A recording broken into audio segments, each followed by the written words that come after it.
Muy buenos días, queridos hermanos. Que el Señor les bendiga a cada uno de ustedes.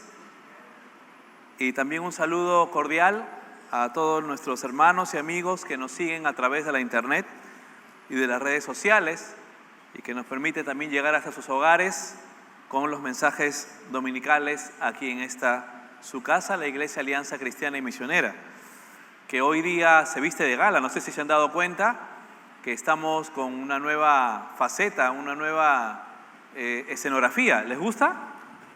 ¿A cuánto les gusta la escenografía? ¿Y les gustaría que se quede ya perennemente así?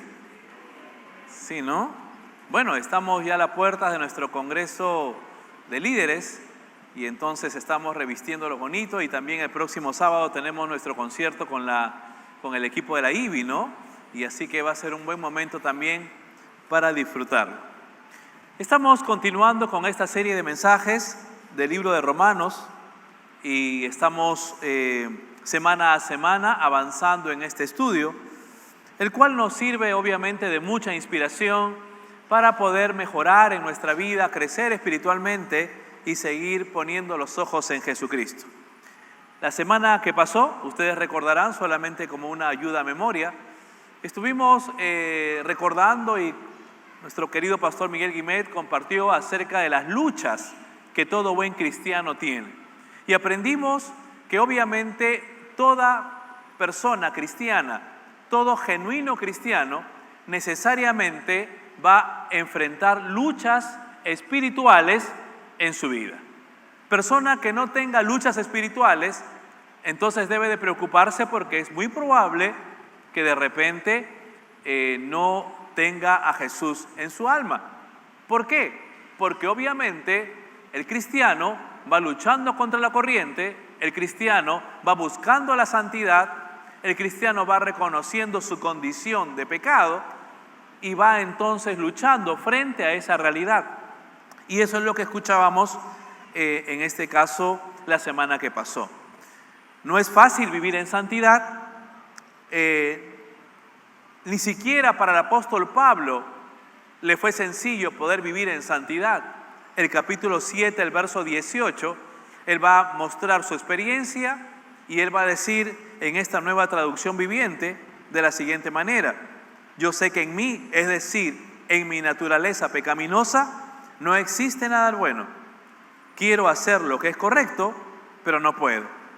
Quiero hacer lo que es bueno, pero no lo hago.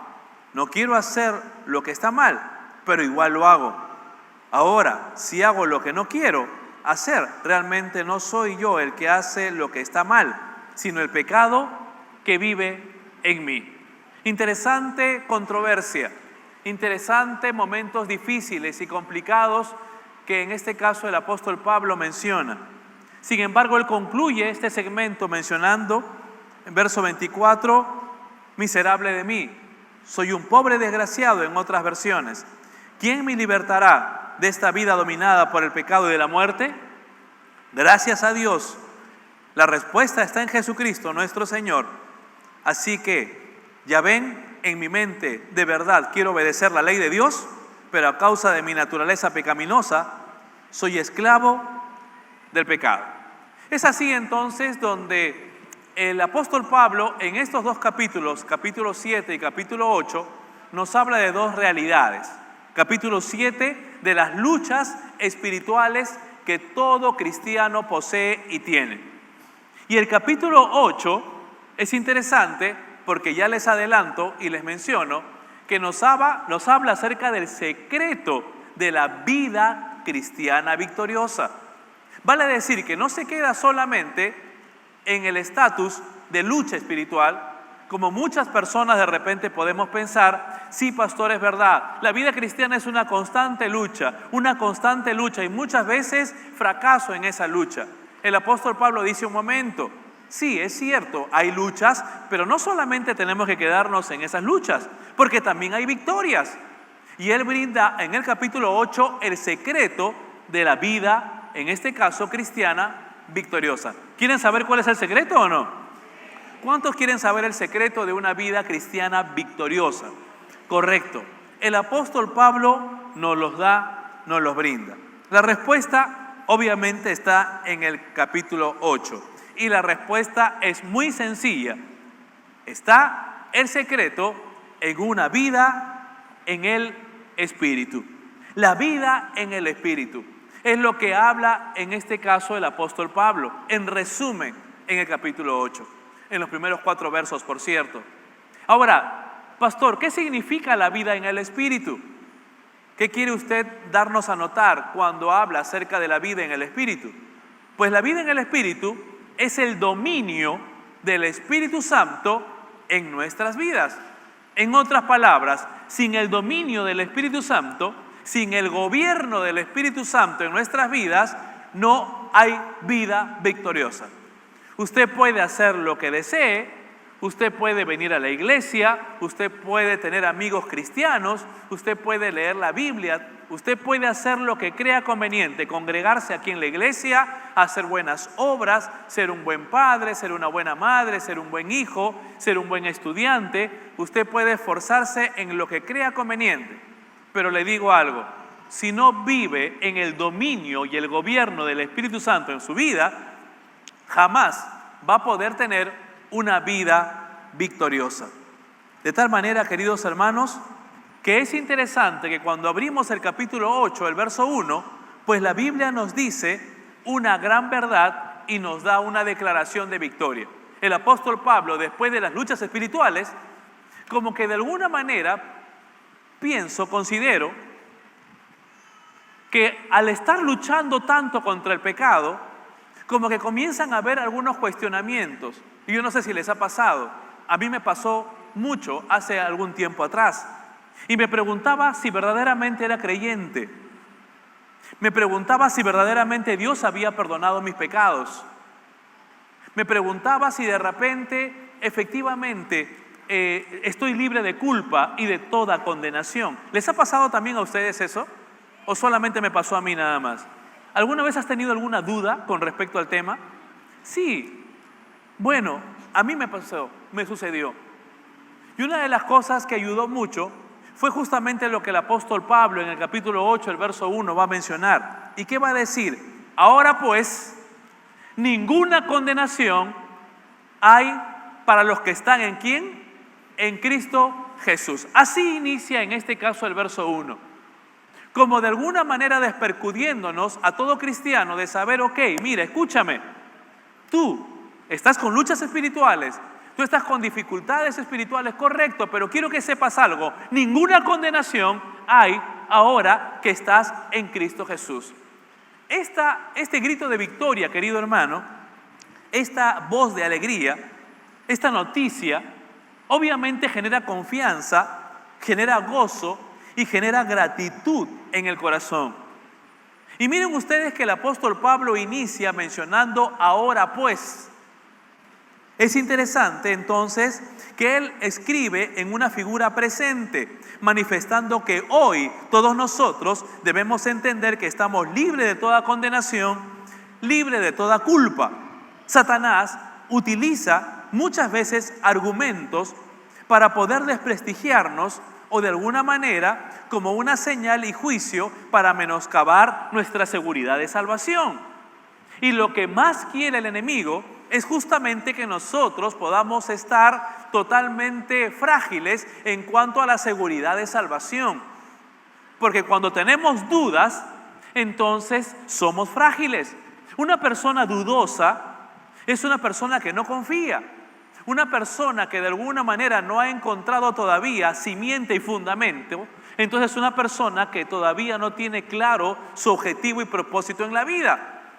Y Satanás sabe que menoscabando esto, minando justamente la seguridad de salvación, pudiera entonces un cristiano ser presa fácil a otros conceptos de pecado en su vida. De tal manera que la Biblia nos dice que ahora pues ninguna condenación hay para los que están en Cristo Jesús. Ahora, yo quiero hablarles solamente un segundito a las personas que nos visitan en esta mañana. Y decirles que este verso, en especial, me encantaría al final de este mensaje dedicarlo solamente 1 minuto, 2 minutos a ustedes, si tú nos visitas en esta mañana.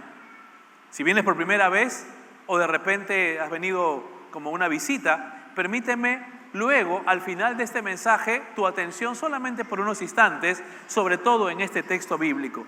La palabra condenación, cuando la Biblia ahora pues ya no hay condenación a los que están en Cristo Jesús, habla, en este caso, de emitir una sentencia por un crimen. Lo que Pablo quiere mencionar es que no debemos de preocuparnos, que la sangre de Jesucristo es lo suficientemente poderosa, no solo para limpiarnos de todo pecado, sino aún para curar nuestros dolores, nuestras heridas y nuestros errores inclusive. Yo quiero decirte algo. La Biblia menciona que nosotros habíamos sido objetos de una sentencia final. Y la sentencia final era la muerte. Nosotros merecíamos la muerte. Todos nosotros habíamos sido condenados por una sencilla razón, porque no estábamos al alcance de poder cumplir la ley de Dios. Ninguno de nosotros. De tal manera entonces que fuimos emitidos en una sentencia por un crimen, es lo que dice la Biblia. Sin embargo, la Biblia dice que ya no hay mayor condenación. Entonces, ¿qué es lo que debe de producir en un cristiano? El saber de que ya no vas a ser condenado. ¿Qué debe producir en un cristiano o en tu vida o en mi vida? El saber que ya no soy sentenciado y que la sentencia final fue absuelto. Vale decir, fue declarado inocente por la gracia de Dios. Hermano querido, en una ocasión, yo recuerdo mucho, hace algunos años, tuve la oportunidad de acudir a un juzgado en calidad simplemente de espectador. Yo estaba estudiando contabilidad en esa época y entonces en un curso de contabilidad tributaria, el maestro nos llevó al Palacio de Justicia porque iban a sentenciar a un contador de una empresa muy grande que había sido, en este caso, denunciado por un problema de tributo, pero bastante grande. Era millonaria. Y yo recuerdo mucho que fuimos como alumnos, hace muchos años estoy hablando, y estuvimos ahí, detrás obviamente en el lugar donde todas las personas que expectan observan, y noté a la familia que estaba nerviosa. La familia se le acercaba a esta persona, le tomaba el hombro, y estaban el uno al otro conversando y diciéndose cosas que yo no sé porque estábamos a la distancia. Todavía el juez no ingresaba. Esta persona, este hombre que había sido juzgado, estaba sumamente nervioso. Se ponía de pie, se sentaba, se comía las uñas, se frotaba las manos, se sentaba y una y otra vez estaba sus pies, en este caso, batiéndolos. Venía una persona, se acercaba a él, a donde el abogado regresaba y estaba así en esas condiciones. Cuando preguntamos de qué se trataba, me explicaron todo el segmento y todo lo que les menciono, y me mencionaron también de que si es que lo iban a sentenciar, mínimo lo iban a sentenciar por 10 años de pena privativa de la libertad, de ahí 10 para arriba en este caso. Hasta que pasaron los minutos y llegó el momento final. Hubo un silencio sepulcral, el juez y bueno, hablaron muchas cosas, no recuerdo mucho porque no es mi especialidad, es más, me pareció muy aburrido inclusive, hasta que al final el juez tomó el martillo y dijo lo siguiente: bueno, habiendo hablado todo y habiendo evaluado todo el caso y todo silencio, el hombre expectante declaró a esta persona inocente. En ese momento se soltó un grito estrepitoso de parte de la familia, la cual comenzó a abrazarse el uno al otro, y este hombre inmediatamente se puso de rodillas. Yo no sé si de repente para agradecer a Dios, yo no sé de repente si lo hizo en ese momento por una emoción, no lo sé, nunca lo conocí. Es más, terminó eso y me retiré rápidamente porque tenía otras actividades. Pero lo que sí noté fue un peso total descargado en este hombre y en toda la familia, que solo atinó a poder ponerse de rodillas y gritar, no recuerdo qué cosa. Sería mentirle decirle lo que dijo en ese momento, porque son muchos años atrás. Ese mismo emoción o ese mismo sentimiento, esa misma escena, es la que de alguna manera todos nosotros en algún momento hemos podido suceder o nos ha sucedido. Porque todos nosotros éramos finalmente condenados. Tal vez esta persona era realmente inocente, no lo sé. Pero lo que sí te puedo decir es que nosotros sí éramos culpables. Y nosotros sí merecíamos la muerte. Y nosotros sí merecíamos la condenación eterna y final. Pero quiero decirte algo. Jesucristo tomó nuestro lugar. Y ahora no hay ninguna condenación para los que están en Cristo Jesús. Yo no sé cómo tú lo recibas. Pero hay una gran verdad. Este hombre dio una expresión de júbilo y de alegría, de un descargarse totalmente. Pues el apóstol Pablo habla acerca de esto y va a decir inclusive, no hay ninguna condenación para los que están en Cristo Jesús.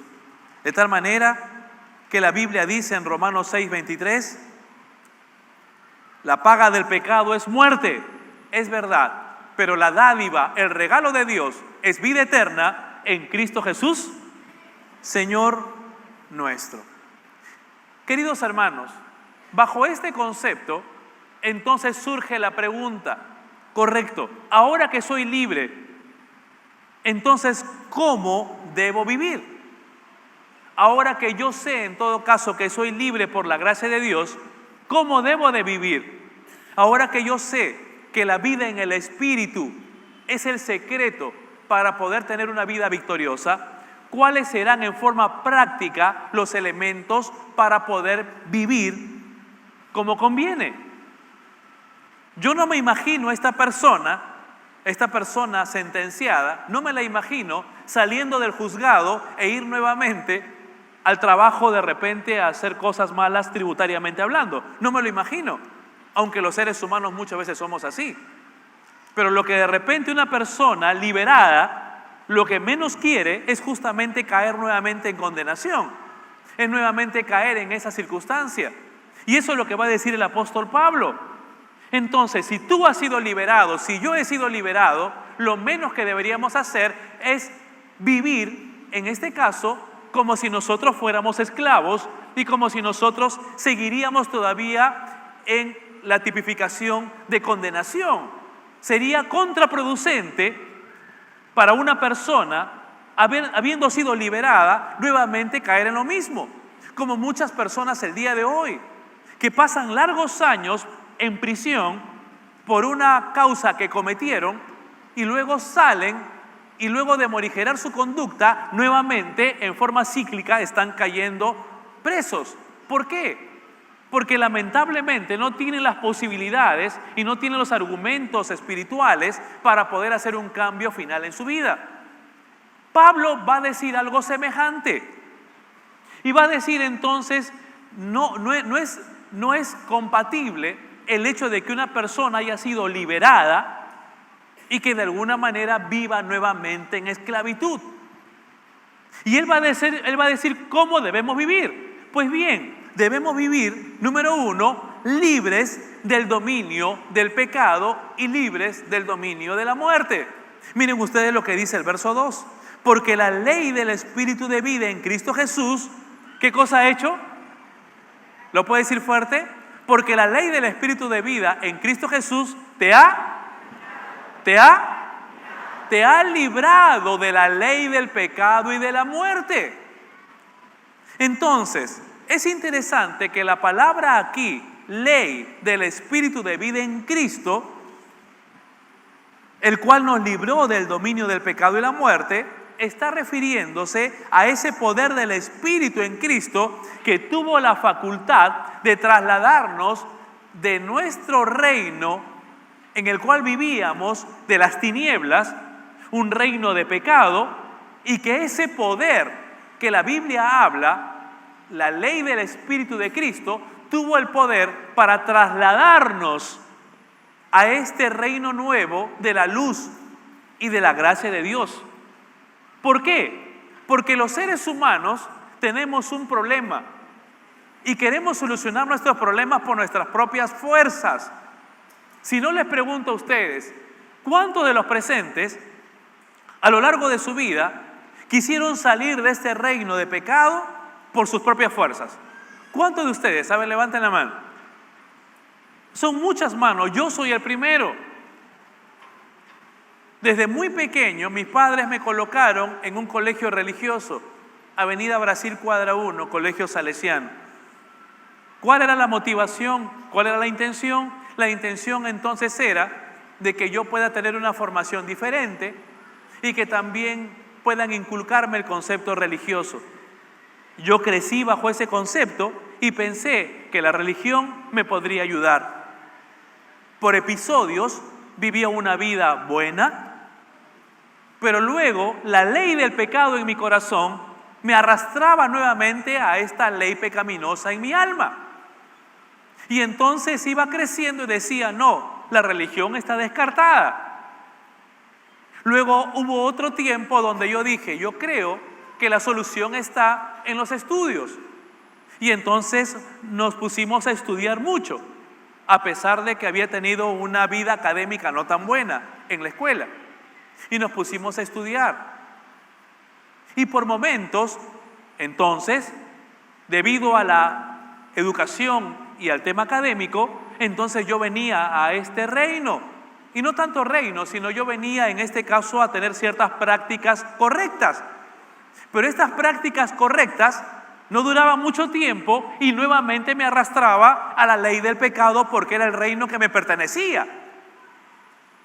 Luego dije, yo creo que no son los estudios ni tampoco es la religión. Es muy probable que sea el deporte. Y entonces comenzamos a hacer mucho deporte. Y llegamos a cierto lugar de deporte que en algún momento podemos conversar. Porque yo decía, el deporte genera autodisciplina y me va a ayudar a estar ausente de ciertas prácticas que no convienen. Y comenzamos a practicar por varios años deporte. Y entonces comencé a tener, con autoayuda y autodisciplina, algunos elementos interesantes que pertenecen a este reino. Pero al paso del tiempo, nuevamente, como yo no pertenecía a este reino, nuevamente me vi arrastrado al reino que me correspondía, el reino de pecado y de condenación. Hasta que un momento, y hubieron muchas cosas como la política y varias cosas, que de repente también hasta el llanto de mi madre. Yo recuerdo mucho que mi mamá me lloraba y me decía, Juan, ¿cuándo vas a cambiar? Porque a cada paso me iba denigrando más. A cada paso me iba denigrando más porque encontraba menos puertas y menos soluciones a mi problema existencial e interno que tenía en mi vida. Y la mamá, obviamente, como toda mamá, preocupada por su hijo, me decía una y otra vez, Juan, ¿cuándo vas a cambiar? Y yo simplemente en mi mente, porque nunca le decía nada, respondía y decía, no lo sé. Quiero cambiar con todo mi corazón, pero no puedo. Y seguía mi mundo y seguía en mi vida. Hasta que un día hubo alguien que me dijo, sí se puede, pero no se trata de solamente cosas humanas, sino se trata de aceptar a Jesús en tu corazón para que Él te traslade de este reino infernal al reino de la verdad y de la gracia de Dios. Este reino del perdón, el cual ya tengo un poco más de 30 años caminando. Y encontré que ahora entonces con Jesús es, escúchame con atención, el único poder suficiente para hacer un cambio sustancial y diferente y total en el ser humano. No existe otro elemento, no existe otro pensamiento, filosofía ni aspecto en la vida del ser humano que pueda haber una transformación. Solamente la sangre de Jesucristo, el Cordero de Dios, que quita el pecado del mundo. No hay otro. No existe otro, solo el Señor. Y la Biblia lo dice. Esa palabra, la ley del Espíritu, refleja el poder y la capacidad de vida en Cristo Jesús, el cual nos libró del dominio del pecado y de la muerte. Es por eso, querido hermano y amigo, no te esfuerces en querer evidenciar aspectos de este reino. No te esfuerces. Lo que tienes que hacer es dejar que el Espíritu Santo domine tu ser para que de una forma natural entonces puedas expresar justamente esa gracia. Querido hermano, la participación del Espíritu Santo es vital para una vida victoriosa en cada uno de los creyentes. Esto se viene repitiendo a lo largo de toda la Biblia. La presencia del Espíritu Santo, el Espíritu del poder que dice la Biblia en Cristo Jesús, es básico e indispensable. Sin la vida en el Espíritu, sin la participación del Espíritu, es imposible que tú puedas vivir en victoria. Es imposible. Y aún desde el Antiguo Testamento, el libro de Isaías, por ejemplo, el capítulo 44, va a decir, pues derramaré, dice el texto, agua para calmar tu sed y para regar tus campos resecos. Y miren ustedes lo que dice. ¿Derramaré qué cosa? ¿Lo puede decir fuerte? ¿Derramaré? ¿Derramaré mi espíritu sobre tus descendientes y mi bendición sobre tus hijos? Miren ustedes lo que dice Ezequiel, capítulo 36. Este texto me encantó y me fascinó la primera vez que lo escuché y lo leí. Dice, les daré un corazón nuevo y pondré un espíritu nuevo dentro de ustedes. Les quitaré ese terco corazón. ¿Cuántos tienen corazón terco?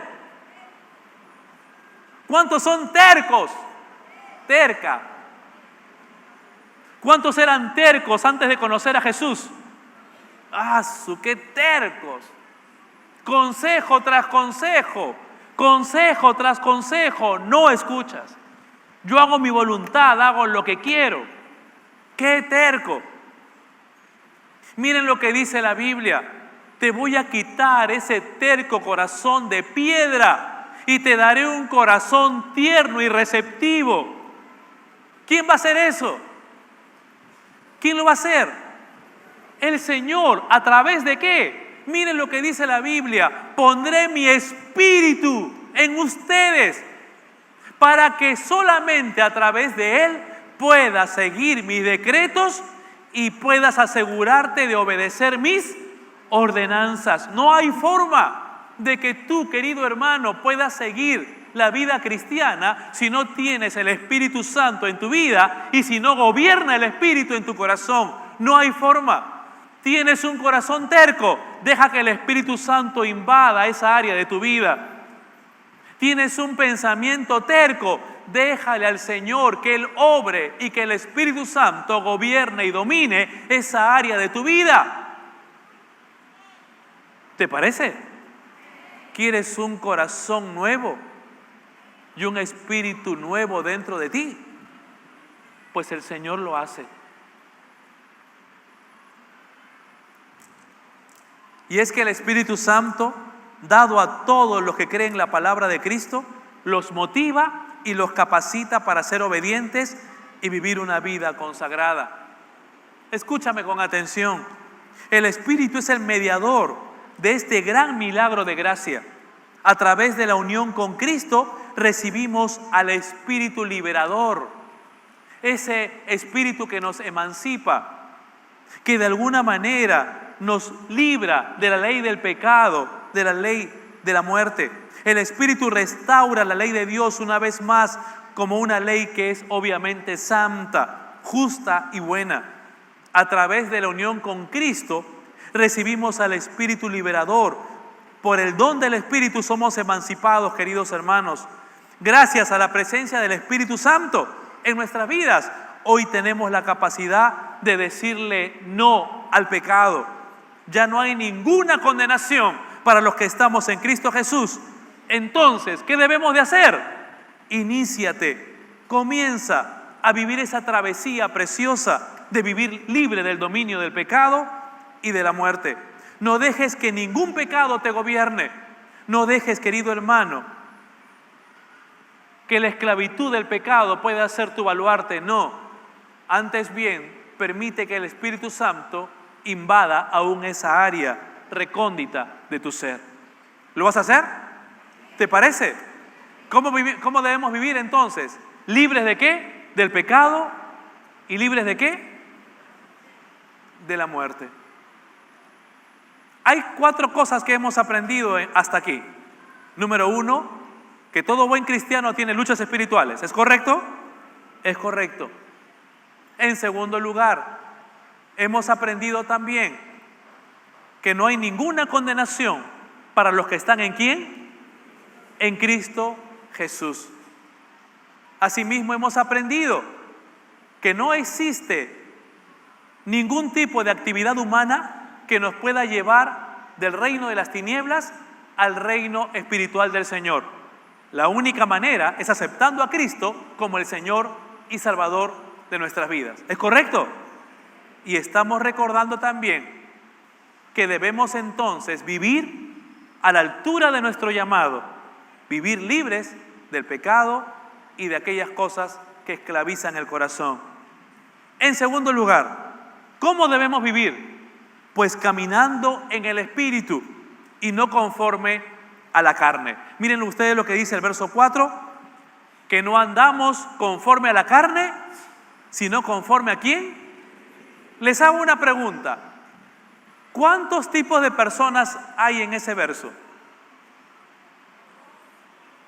¿Cuántos tipos de personas hay en ese verso 4? Hay 2 tipos de personas. Unas que andan en conforme ¿a qué? Conforme a la carne, y otra que anda conforme al Espíritu. ¿Verdad? 2 tipos de personas. Aquellas que andan conforme a la carne, aquellas que andan conforme al Espíritu. Pregunto, ¿dónde estás tú? ¿Estás en el grupo 1 o estás en el grupo 2?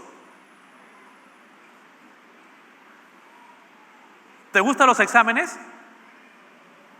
No. ¿Quisieras que te autoevalúe? ¿Quisieras autoevaluarte y saber en qué grupo estás? ¿Te gustaría? ¿No te sientes mal? ¿No te enojas conmigo? Bueno, finalmente yo no estoy hablando porque es la palabra de Dios. Porque si regresamos una diapositiva más, ¿qué va a decir? No andamos conforme a la carne, sino conforme al Espíritu. Nos habla que hay 2 personas. Y el apóstol Pablo, en el libro de Gálatas, menciona algunos rasgos de las personas que viven conforme a la carne y conforme al Espíritu. ¿Quieres saber? ¿Quieres autoevaluarte? Pero tú te autoevalúas, ¿ah? No evalúes a tu esposo o a tu esposa, no, ¿ah? Tú tienes que autoevaluarte. ¿Lo hacemos o no? Correcto. Gálatas 5:16, verso 24, la traducción del lenguaje actual. ¿Qué es lo que dice? Por eso les digo, obedezcan al Espíritu de Dios y así no desearán hacer lo malo. Miren ahí, por favor. Es interesante, otra vez hablando del Espíritu. Causa y efecto. Si yo obedezco al Espíritu de Dios, ¿qué va a pasar con mis deseos malos? Exactamente. Así no van a desear hacer lo malo. Cuanto yo más desobedezco al Espíritu Santo, entonces más voy a desear hacer lo malo. Dice la Biblia. Tú quieres desear hacer lo bueno, deja que el Espíritu Santo gobierne tu vida y obedécelo. Verso 17, seguimos avanzando. Porque los malos deseos están en contra de lo que quiere el Espíritu de Dios y el Espíritu está en contra de los malos deseos. Por lo tanto, ustedes no pueden hacer lo que se les antoje. No pueden ustedes ni yo hacer lo que queremos. Seguimos, por favor. Pero si obedecen al Espíritu de Dios, ya no estamos obligados a obedecer la ley. Continuamos. Todo el mundo conoce la conducta de los que obedecen a la carne o a los malos deseos. Vamos a ver el grupo 1, ¿ok? Si tú perteneces al grupo 1, te vas poniendo de pie. ¿Le parece? ¿Te parece o no? ¿Por qué se ríen? Si ustedes me dicen me dicen una cosa y ahora quieren cambiar. Sí, pastor, quiero autoevaluarme y ahora no quieres ponerse de pie. Bueno, ya, quédense sentados. Importa. Vamos a ver quiénes pertenecen al grupo 1, aquellos que andan conforme a la carne. Dice el texto. Número 1, ¿no son fieles? ¿No son fieles? ¿Cuántos casados aquí? Ahora todos son solteros. Hay casualidad, ¿no? Ya todos se divorciaron rápido. Los que andan conforme a la carne, número 1, no son fieles en el matrimonio. ¿Qué más? Tienen relaciones sexuales prohibidas. ¿Qué más? Muchos vicios y malos pensamientos. Hasta ahí nomás. ¿Cómo vamos en la evaluación? Todavía no, por favor. ¿Cómo vamos en la evaluación? ¿Estamos bien? ¿Hay alguien del grupo 1? ¿Ok? Sigamos. Dice el texto, adoran a dioses falsos. Y un dios falso no necesariamente tiene que ver a alguien que yo cargo de repente o una efigie. Aún a cualquier cosa o persona que sea primer lugar en mi vida. Lo constituye un dios. Entonces, tengan cuidado. No vaya a ser que el trabajo, los hijos, o otras cosas puedan constituirse en tu dios. Y lo adoras. Practican la brujería. De repente a tus hijos le pones esas cosas en ¿eso rojito? O de repente cuando el pastor Juan va a visitarlo le pones ahí algo rojo para que no lo ojee. Puede ser. O de repente detrás de la puerta todavía sigues teniendo herraduras. O detrás de la puerta tienes conejos, de repente patitas de conejo. O sábila. O de repente todavía pone la escoba detrás de la puerta para que el pastor se vaya más rápido. Puede ser. No lo sé. O de repente todavía estás llamando por teléfono a la persona para que pase huevo a tu hijito que está asustado. O estás creyendo en esas cosas. Pues la Biblia dice, adoran a dioses falsos y practican la brujería, porque eso no es correcto. Odian a los demás. Si tú odias a los demás, es una evidencia, obviamente, de que estás viviendo en la carne. Se pelean unos con otros. Te peleas constantemente con tu esposo, con tu esposa, con tus hijos, con tus vecinos. Te peleas con tu compañero de trabajo. Ten cuidado, son evidencias de la carne. Y se enojan por todo. Ah, no, todavía falta, ¿no? Son celosos. ¿Cuántos son celosos? Levanten la mano. Ahora no hay ni un celoso. ¿Cuántos son celosas? ¿Cuántas celosas hay aquí? Que lo sepan todos, que tú me perteneces, a ver. ¿Cuántas celosas hay aquí? Salvo que sea fundado, pues obviamente, ¿no? Ahí sí, pues. Si tú le das motivo para celar, pues ahí sí. Ya, pásame la voz más bien para llevarlo ahí al equipo pastoral, ahí entre los 18 le damos duro, ¿no? Pero ¿qué dice la Biblia? Se pelean unos con otros y son celosos, desconfiados. Son evidencias de la carne. Y se enojan por todo. ¿Conocen personas que se enojan por todo? Aquí hay personas que se enojan por todo, que paran enojones.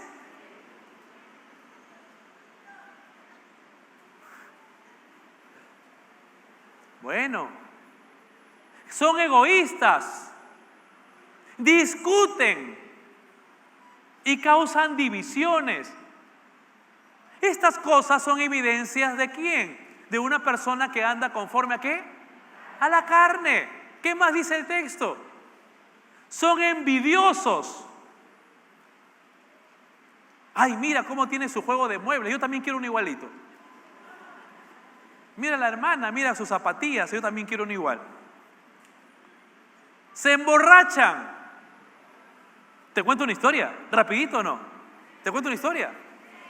Ayer les cuento, me fui a tomar un lonche con mi esposa. Usualmente siempre salimos en el carro, pero en esta ocasión estaba cansado y no quería manejar. Y le dije, ¿qué te parece si nos vamos caminando? Ya, me dijo, bacán, vamos caminando. Y como el lugar está más o menos a unos 5 o 6 cuadras de la casa, comenzamos a caminar, tomados de la mano, por cierto. Y habían algunos parques. Y tú sabes que cuando estamos de la mano, tú y tu esposa, y hay un parque, ¿qué haces? ¿Qué haces cuando hay un parque y tu esposa está de la mano contigo? Nada, pues sigues caminando, ¿no más qué vas a hacer?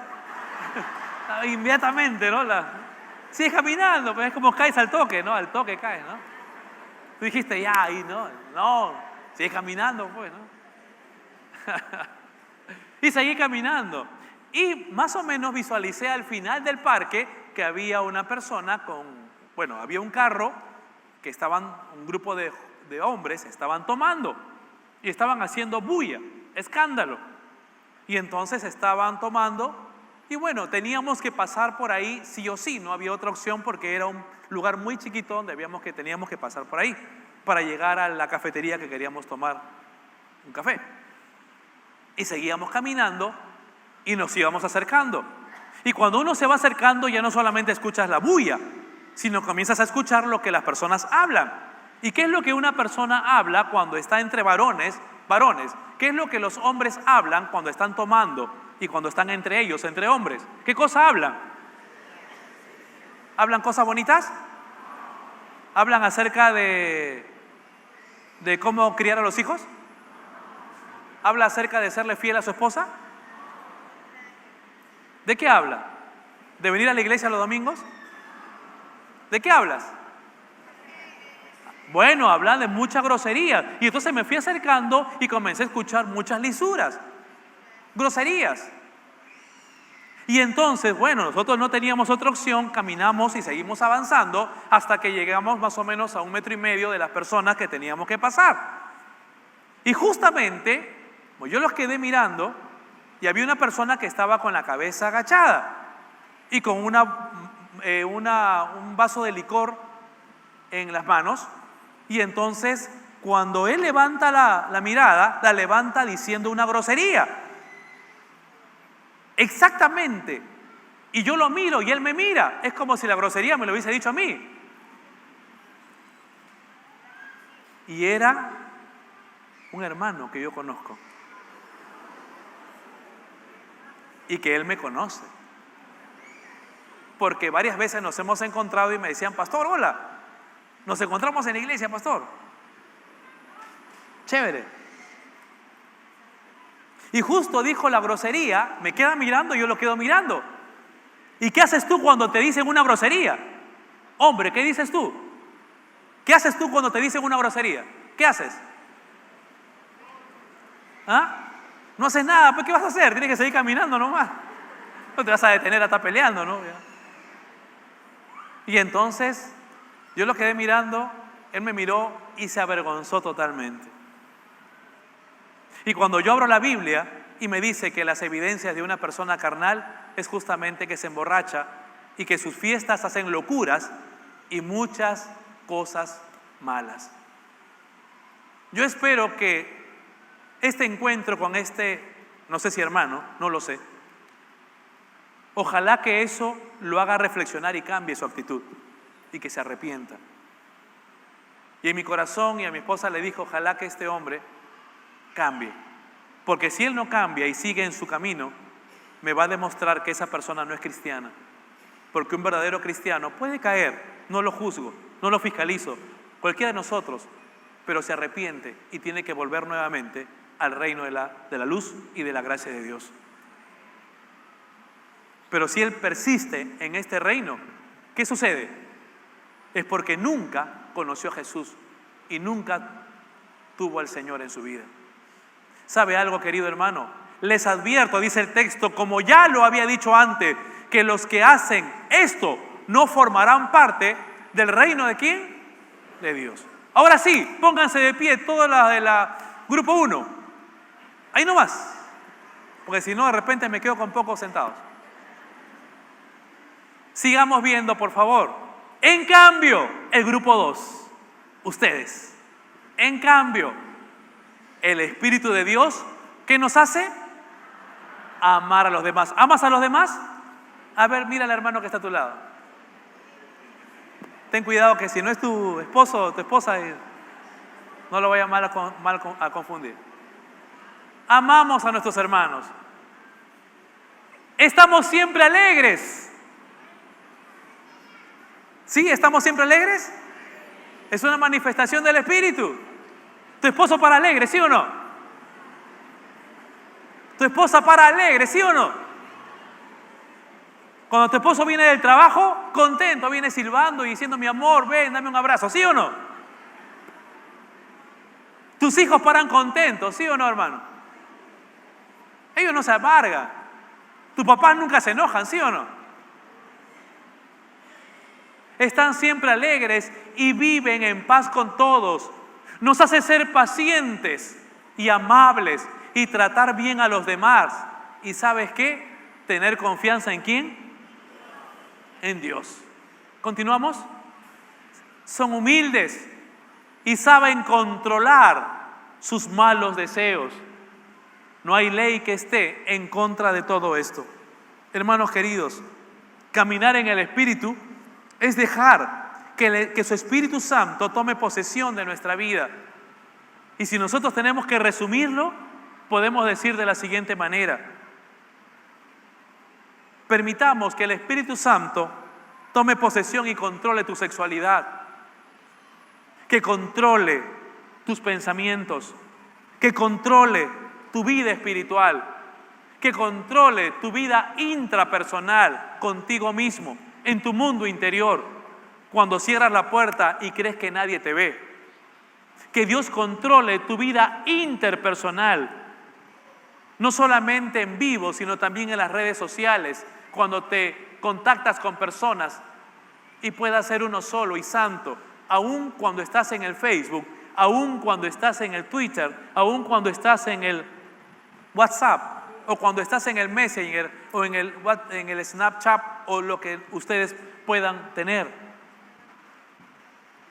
Que el Espíritu Santo pueda ser el gobernante de mis finanzas, porque la Biblia habla también de la codicia y habla también, en este caso, de mi vida laboral, pueda estar a cargo de cada área de mi vida, de tal manera que solo a través de una entrega total y rendimiento a Dios podamos mostrar de esta manera el fruto del Espíritu y una evidencia de vivir en una vida victoriosa en Cristo. ¿Cuál es el secreto? Vivir en el Espíritu. Dejar que el Espíritu Santo invada tu sexualidad. Dejar que el Espíritu Santo invada tus pensamientos. Dejar que el Espíritu Santo invada cada área de tu ser. ¿Lo harás? Esperamos. La Biblia dice en Gálatas, el mismo apóstol Pablo 5:17, porque el deseo de la carne es contra el Espíritu y el del Espíritu es contra la carne. Y estos dos se oponen entre sí para que no hagáis lo que queréis. Pero si sois guiados por el Espíritu, no estás bajo la ley. Ahora usted me dirá, pastor, ¿pero por qué? Tal vez muchos de los judaizantes decían, ¿por qué tiene que ser a través del Espíritu? ¿Por qué? ¿Por qué no puede ser bajo mis propias fuerzas? ¿Por qué no me puedo controlar yo mismo? ¿Por qué no la automeditación? ¿Por qué no de repente la automotivación? ¿Por qué no los consejos de mi mamá, los consejos de mi papá? ¿Por qué? ¿Por qué es, querido hermano, que solamente a través del Espíritu puede ser el cambio sustancial de una persona? ¿Por qué? ¿Por qué no lo puede hacer finalmente una terapia psicológica cognitiva? ¿Por qué? ¿Por qué no lo puede hacer un medicamento, un ansiolítico, psiquiátrico? ¿Por qué? ¿Por qué la Biblia no habla nada de eso? ¿Por qué? Y no estoy descartando obviamente cada una de las cosas que menciono. Son importantes. Pero el único antídoto contra el pecado y contra la corrupción en el mundo interior del ser humano estriba en el Espíritu Santo en la vida de una persona. No existe otra. Y Pablo lo dice, ¿por qué? Mire usted lo que dice el verso 3. Porque lo que no pudo hacer la ley, ya que era débil por causa de la carne, Lo que no pudo hacer, lo hizo Dios, enviando a su propio Hijo en semejanza de nuestra carne pecaminosa, y por el pecado condenó al pecado en la carne, porque estaba inoperante, porque no podemos, porque es imposible, porque separados de Dios nada podremos hacer. Y tome en cuenta esto, hermano, solo Jesucristo y el Espíritu Santo en su vida va a poder hacer el cambio determinante. Entonces, pastor, ¿para qué las terapias? Para ayudarnos, para encaminarnos, para poder de alguna manera encontrar algunos caminos conductuales, pero el cambio final y trascendente y eterno lo dará Jesucristo en su corazón. Hermano querido, la ley no pudo hacer nada. No pudo hacer nada la ley. ¿Sabe por qué? Porque la ley exigía ordenanzas, exigía mandamientos, era la voz de Dios hacia el hombre. La ley no era mala, sino que los receptivos, el ser humano, era inoperante, imposible de obedecer. Porque esta carne, hermano, es frágil, es débil, dice el texto bíblico. Porque lo aprendimos la semana que pasó. Esta carne no fue redimida. Cuando morimos, no vamos en esta carne al cielo. Esta carne se queda, se deteriora. Por eso, hermano querido, si estás enfermo, tranquilo. Sé que es difícil, pero ten en cuenta que todos nosotros en algún momento vamos a tener que pasar por el umbral de la muerte, tarde o temprano. Y lo que tenemos que cuidar más es tu mundo interior. No estoy en desacuerdo que cuides tu cuerpo. Cuídalo, porque finalmente también es templo del Señor. Sí, pero quiero decirte algo. No determina tu cuerpo, no determina tu carne, porque es frágil, débil, porque lo que no pudo hacer la ley, ya que era débil por causa de la carne, lo hizo Dios. Y lo hizo por ti, lo hizo por mí. Por eso, sobre toda cosa guardada, guarda tus mechones. Sobre toda cosa guardada, guarda tu silueta. Sobre toda cosa guardada, guarda tu colesterol, tu triglicérido. Sobre toda cosa, no estoy diciendo que es malo, es bueno. Pero ¿qué dice la Biblia? Sobre toda cosa guardada, guarda tu corazón, porque de él mana la vida. Hermano, comencemos a mirar, puestos los ojos en Jesús.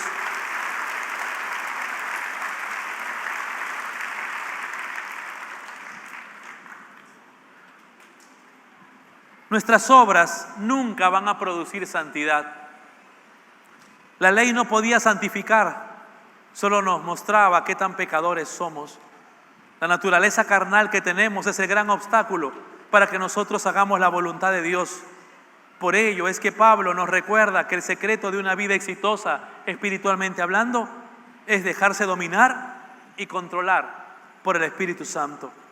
Es importante entender, queridos hermanos, que así como hay un universo físico regido por leyes, como por ejemplo la ley de la gravedad, el cual menciona que todas las cosas, si las soltamos, ¿hacia dónde van? Si yo suelto esto, ¿hasta dónde se va? ¿A dónde va? Se cae al piso. Y si usted no quiere, ¿qué hace? ¿Habrá algo que pueda hacer para que no caiga? Es una ley que no se puede evitar. Todo cuerpo que tiene un peso, ¿qué va a hacer? Va a caer. Y es una misma ley espiritual. La ley del pecado nos va a llevar a caer, querramos o no, salvo que haya un poder superior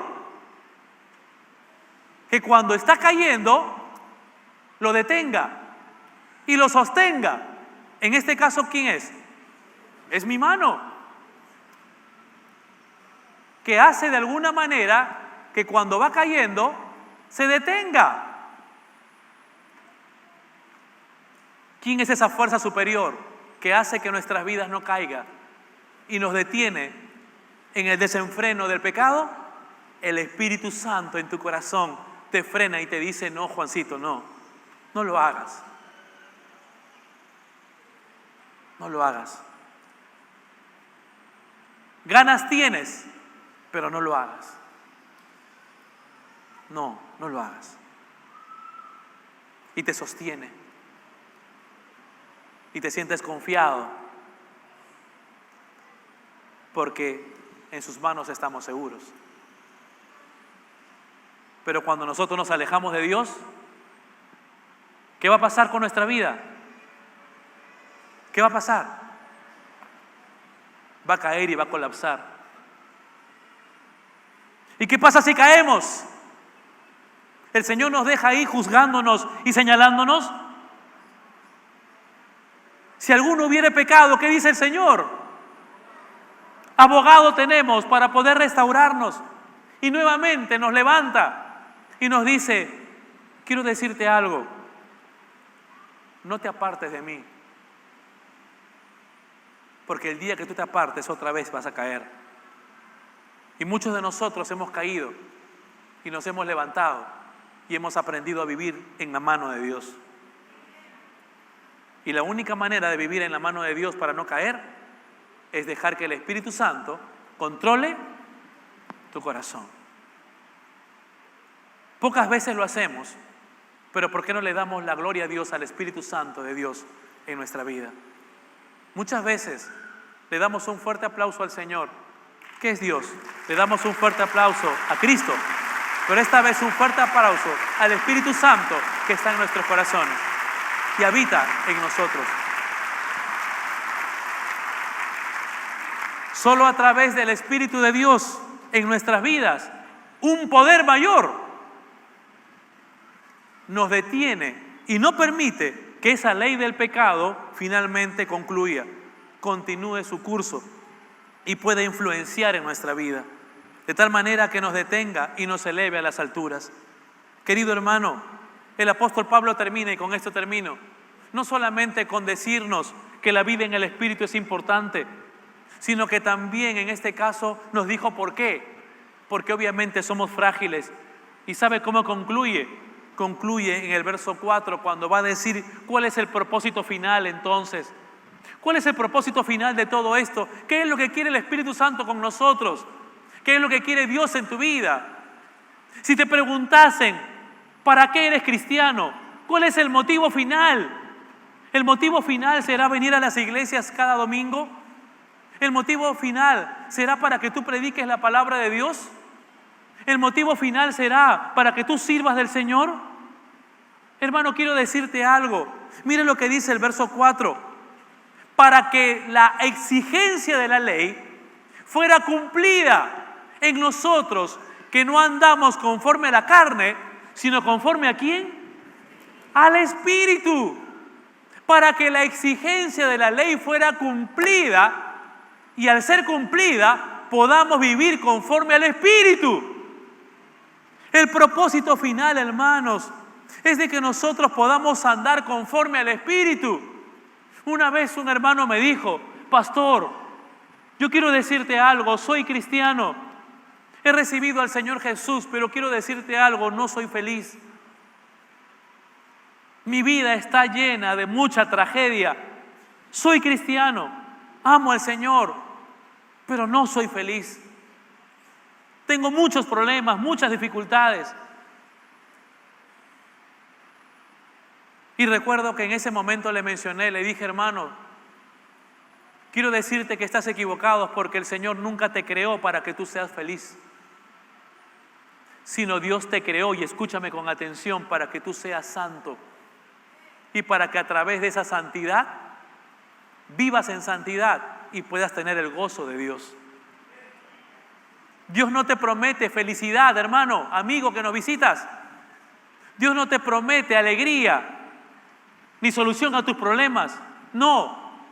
Él lo que quiere de ti es una vida consagrada y santa a Él. Y producto de esa vida consagrada, te aseguro gozo, más allá de las dificultades, que no es felicidad. El gozo es una emoción, es un sentimiento, más allá de lo que tú puedas entender. Es comprender que detrás de todo está Dios obrando. a pesar de todas mis inclemencias y dificultades, Dios tiene un plan conmigo. Y le podamos decir: gracias, Señor. Yo no sé lo que tú quieres por ahora. Tengo aflicciones, pero estoy viviendo tomado de tu mano y sé que es lo mejor para mí en este momento. Tal vez nunca lo entendamos. Tal vez nos muramos sin saber por qué. Pero lo que sí quiero decirte es que algún día sabrás por qué las dificultades y aflicciones que Dios te permitió. Porque tal vez fueron la forma para que tú vivas humillado delante de Dios. El apóstol Pablo lo dijo una y otra vez: Señor, quítame este aguijón en mi carne. Oró 3 veces. Él oraba por mucha gente para que pueda ser liberado de muchas enfermedades. Y la gente, a través del ministerio del apóstol Pablo, era liberado. Y le pidió 3 veces: Señor, líbrame de esta aflicción, de este aguijón en la carne. Y cuando habla aguijón, está hablando de una sensación o un hincarse. Por eso dice: dura cosas te dar coces contra el aguijón, cabezazos contra un clavo. Y el Señor le dijo: Pablo, yo no te llamé para ser feliz. Le dijo: bástate con mi gracia. Yo te llamé para que seas santo. Y eso es lo que tú tienes que aprender y yo debo de aprender. A vivir en santidad. Más allá de los problemas que puedas tener y de las aflicciones que puedas vivir. Por eso siempre dale la gloria a Dios, hermano. Porque Él te ama, a pesar de las dificultades. Amén. Amén. Quiero concluir con algo. Verso 1. Si fueras tan amable a regresar al verso 1, te agradecería. Y me voy a dirigir a las personas que nos visitan en esta mañana. La Biblia dice que no hay ninguna condenación para los que están en Cristo Jesús. Y nos habla de 2 cosas. La primera, que hay una condenación que Dios establece, y cuando habla de condenación, está hablando específicamente de una muerte final al infierno. Y una segunda cosa que está hablando el texto es que no hay condenación para los que están en Cristo Jesús. Eso quiere decir para aquellos que han hecho de Jesús su Señor y Salvador. Para aquellos que han hecho de Cristo Jesús su gobernador. Si tú sabes que estás lejos de Jesús, que estás lejos de Jesucristo, si tú reconoces que tu vida no está en consonancia con el Señor, permíteme decirte, no te ofendas por favor, amigo, pero quiero decirte que estás rumbo a la condenación y que ya has sido condenado.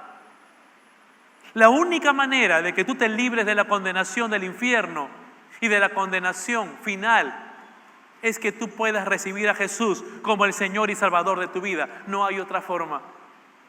Porque la Biblia dice: no hay condenación, pero para aquellos que están en Cristo Jesús.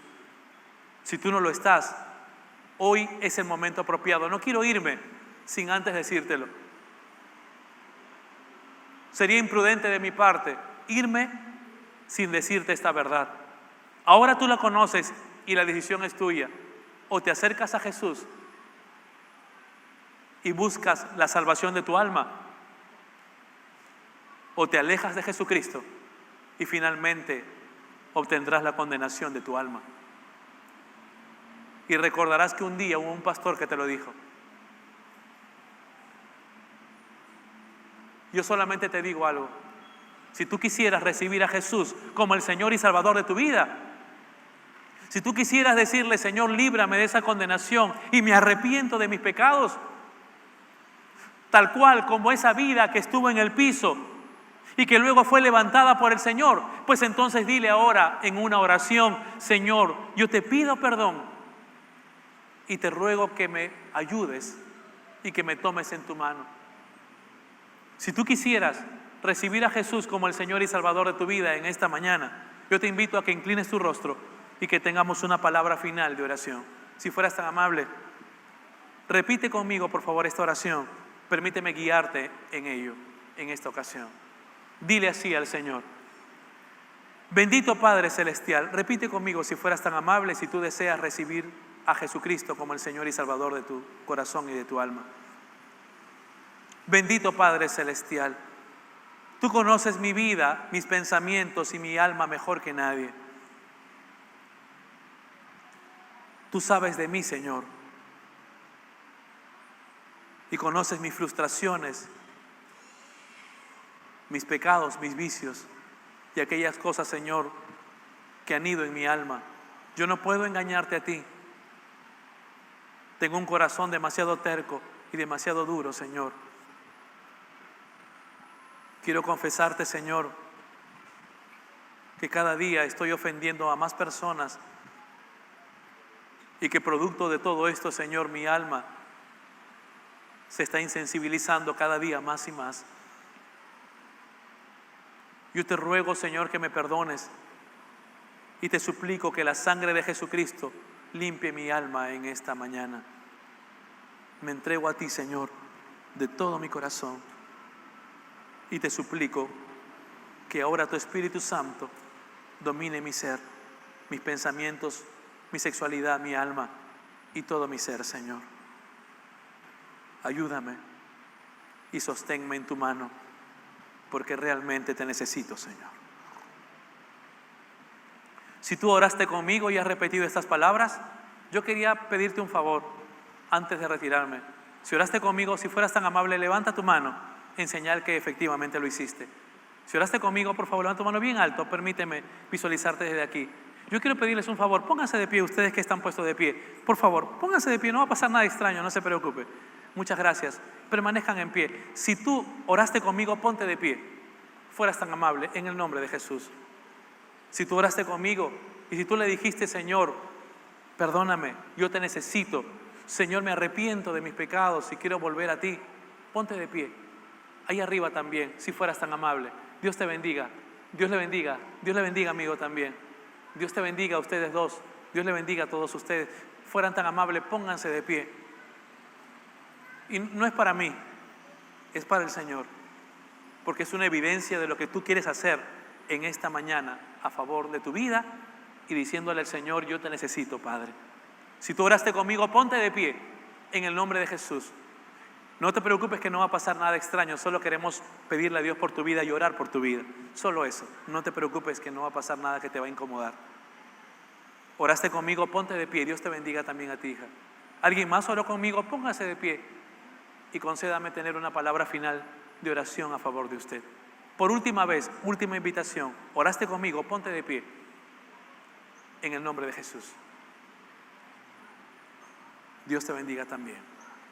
Un favor final a ustedes que están puestos de pie, tanto abajo como arriba. Un favor, pida permiso a su lado y acérquese aquí en el altar. Vengan con sus cositas.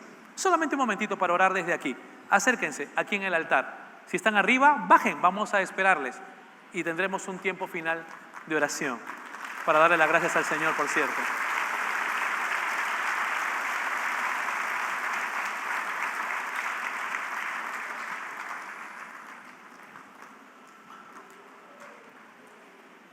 Vamos a esperar un momento. Todavía, por favor, los consejeros, vamos a esperar y necesitamos ubicar bien a las personas que por primera vez están pasando acá adelante. Vamos a esperar también arriba.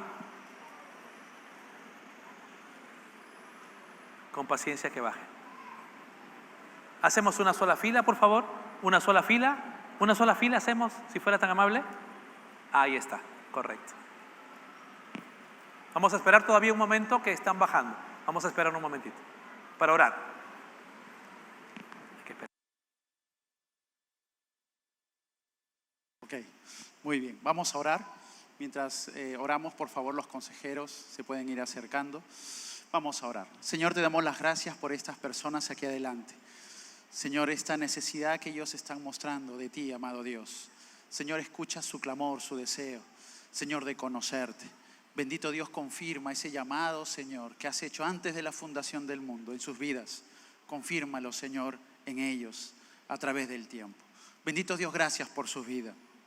Ponle siempre un consejero, un amigo, creyente que lo pueda